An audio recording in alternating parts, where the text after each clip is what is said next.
Yet another season where I find myself rooting against the Giants this early. Going into this week against the Falcons, coming off a really stinging, difficult, painful loss against Washington, I came in with an open mind against the Falcons, or at least I thought I did. And, of course, rooting for my team to win, but of course, also, I think I even said it in the last episode that if they had lost this game, not that I'm done. I like to believe that the way that I root is for the betterment of the future of the team. Even though I think most would disagree with me, especially this early on in the season, but I'm just sick and tired of it.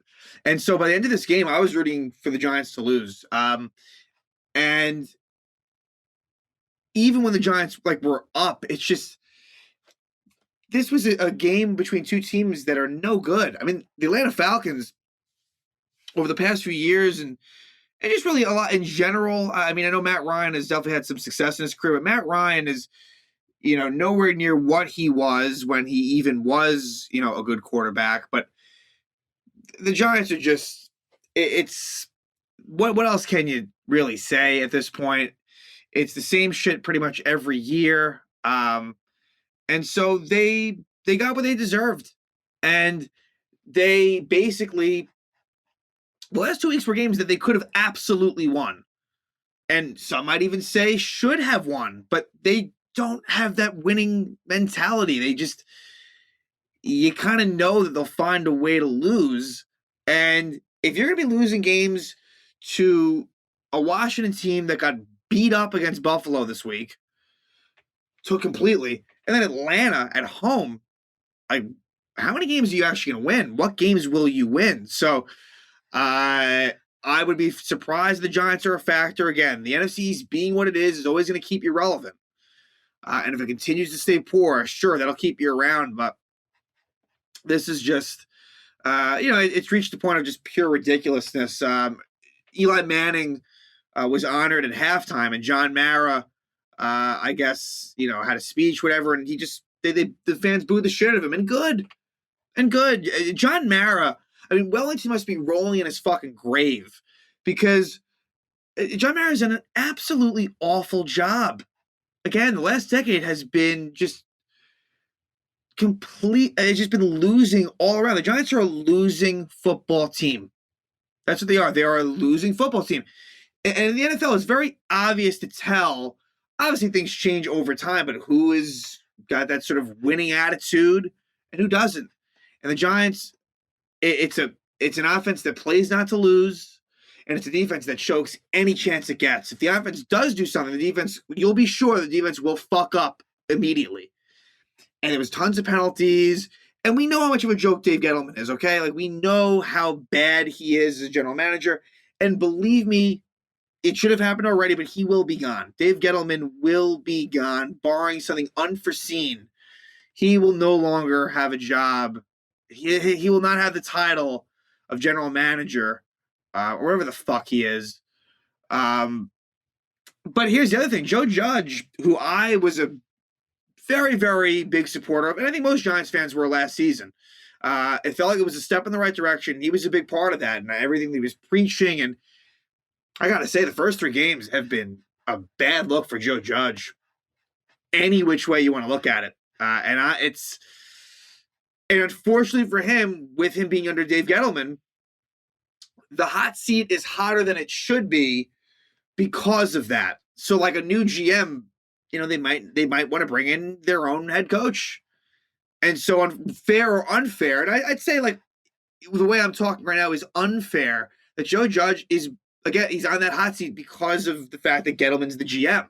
But as it pertains to this season, Joe Judge, like I said, whether it be play calling, clock management, challenges, I can go on and on, undisciplined play, et cetera, it is just very disappointing. Whatever he's preaching, it's certainly not getting across. And, we know that Jason Garrett is not a great OC, and Patrick Graham I'm questioning his abilities because what he's been doing has been not good enough. And it's, of course, the players. As far as, going into this game and how it all looked and how it all went down, the fact that the Giants didn't get a fucking touchdown against Atlanta at home until the freaking the fourth quarter, or I guess technically the drive began in the third quarter, but they didn't score in the fourth. Come on. And MetLife Stadium has become that's not a home field advantage at all. This is no slight to the Giants fans. It's just the way that it's been for the most part. And MetLife, the Giants, did win a Super Bowl in 2011 when their home was MetLife Stadium. But that year, they only won one home playoff game. That was sort of a Road Warriors sort of run. The Giants at home, that just is not much of a thing that really works out too well. I guess in 2016, I believe that the year they made the playoffs, I think that they were pretty good at home. If memory serves, they might have been 7-1 even. But regardless, it doesn't mean a thing. Yeah, early Atlanta, they have to punt, but during that drive, Blake Martinez gets hurt, and it didn't look good. It looked like it might have been like a non-contact injury, which is never what you want, and there was no word about him, but I would not be surprised if this is like a long-term injury, maybe a season ender. Just speculation on my part, but that'd be a huge loss, and that's part of it. I see him go down, and I'm thinking, if he's hurt, what the fuck are you going to do? So that I think because of that, we saw more Tate Crowder and more Reggie Ragland. I believe those are the guys who, took Martinez's spot. But that's just gigantic. And then eventually, Darius Slayton and Sterling Shepard leave the game with hamstring injuries. And this is after last week, Nick Gates, ending him suffering a season-ending injury. So the injuries are piling up very quickly. And that's the NFL. That's going to happen. It's not an excuse thing, but it's just the facts. Even in a best-case scenario, Giants are going to be undermanned. The Giants would get a field goal on their first drive, but it should have been better. It should have been better. And a really nice pass by Daniel Jones to C.J. Board for 38 yards. But that was the only pass, I believe, all game that was attempted of over 20 yards. And that's on Jason Garrett. Come on. Against the Falcons. And Daniel Jones, this is a game where he wasn't bad. He wasn't great. It wasn't his fault they lost. I wish he had done more, but certainly he was not that bad. He really wasn't. And so, Jones makes a nice pass. The board on this drive, they eventually get to 1st and 10, first and goal at the 8, and then it all goes to shit. Incomplete pass and then a sack. And you just can't have that. And they settle for 3. One of the reasons you're not going to be successful that way when you do that. Atlanta then punts, then the Giants punt. Atlanta, it's kind of punting back and forth until the Giants have a nice drive, a 73-yard drive that results in a field goal. And Kenny Golladay had a big catch. Sterling Shepard, while he was still in there, had a catch. Kadarius Toney was even involved. And Kadarius Toney, I think he should be more involved. He looked pretty good when he was in there. Get him the ball. He's your first-round fucking pick. May as well use him. But again, it falls short because Daniel Jones, there's a bad, I forget if it was a bad snap or more Jones, but Jones fumbles it. He recovers it. And from there ends up being a false start on Elijah Penny, and they don't do much. I will say this, Colin Johnson did pretty well. He was a guy that the Giants got after roster cuts. He was a claim from the Jacksonville Jaguars. He was actually okay towards the end of the season with Jacksonville, and Colin Johnson showed out pretty well in this one. But, they settle for a field goal. Makes it 6-0. And it's punts back and forth until the classic end of half Giant defensive bullshit. They don't learn. They do the same fucking stuff. What happens here is Mike Davis, he gets involved in the passing game, and Xavier McKinney takes an unnecessary roughness penalty, and eventually it is a 3rd and goal at the 4, and Matt Ryan throws a touchdown and gives Atlanta a 7-6 lead. Then on the second play of the next drive, so there's about 1:10 left in the half, Evan Ingram fumbles. It's a 13-yard pass to Evan Ingram, and he fumbles it. And Evan Ingram is public enemy number 1 by Giant fans, and deservedly so. He deserves that, but there's many others that do too. But Ingram bears the brunt of it. And Ingram, he's just not. It's all potential and it's all athleticism, but in reality, he's just not that good a football player. Hate to say it, but it's true. He's just not that good. So, but luckily for the Giants, because these are 2 horrible teams, Atlanta fumbles. So Atlanta, Matt Ryan gets sacked. Azeez Ojulari, and I'll give Azeez Ojulari credit. He's made some plays in the first 3 games. He's been noticeable. Like, where the fuck has Leonard Williams been? To me, nowhere to be found. Among many other stars in that defense, let's Logan Ryan today. Oof, brutal. Logan Ryan was terrible today. Uh, I don't know what the hell was going on. Missed tackles, missed interception, just bad all around. But Ojulari gets that sack and recovery. So we go to half and Atlanta's up 1. And it would stay that way for a while. Let's fast forward to third quarter and Saquon Barkley. Well, no. Let's not talk about Saquon yet. But basically what eventually happens is it's a 4th and 4 at the Atlanta 39, and Joe Judge decides to punt. And this is after, questionable moves by him. He had a challenge in the first half that he shouldn't have even bothered on. He just shouldn't have. It was a 4th and 10 play where the Giants were going to get the ball back anyway. It made no sense. There were a couple of defensive timeouts that the Giants had to burn in the second half. Just that's on Judge. I mean, it's not just him, but it's very much his responsibility. Keep that in mind, that there was, again, just timeouts used that were completely unnecessary or at least should not have happened. And so 4th and 4 at the 39, and they punt. I would prefer you either go for it or kick the damn field goal. Why are you punting? Down by 1 in the third, 4th and 4 at the Falcon 39. Against the Atlanta defense. It's just conservative fucking shit from this team. They would, and it would be a good punt, and they would down it at the 5, and Atlanta would eventually punt. And this is where the Giants get their drive. Their touchdown drive. Daniel Jones runs for 11 yards. There wasn't enough Daniel Jones on the ground. Where was the read options this week? Why was it gone completely? And Saquon would get involved in this drive a bit. But what I'll say about Saquon is the guy drives me nuts. He's good in the passing game, but in terms of the running game, he doesn't do shit. He can't break a tackle for if his life depended on it, he can't break a tackle. And he's dancing around all the time. Hit the fucking hole, Saquon. Go.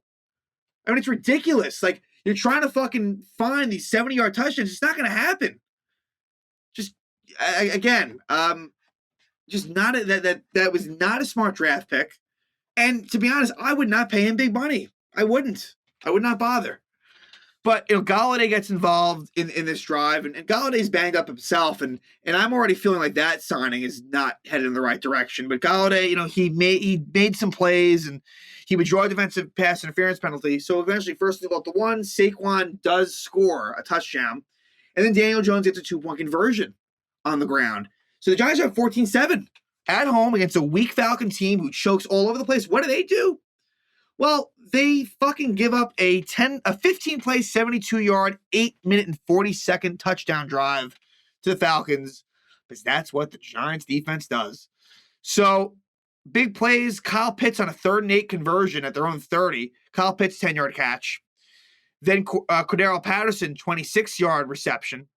And another 3rd and 4 at the Giant 25 would be Tajay Sharp's 6-yard catch. It would even get to the point where it was 2nd and 16. And the Falcons would still make a 14-yard completion and then a 4-yard catch by Calvin Ridley to give him first and goal. I guess it must have been on, what play was it specifically? Among this, Adoree Jackson, it must have been the 2nd and goal. It was. 2nd and goal at the 6. Ryan drops back, and Adoree Jackson absolutely should have had an interception and dropped it. That's what losing teams do. You don't make those plays. You drop that. So Adoree Jackson does not come up with it. And eventually, 3rd and goal at the 6, Logan Ryan takes a very critical defensive pass interference. And I agree with the call. It was a good call.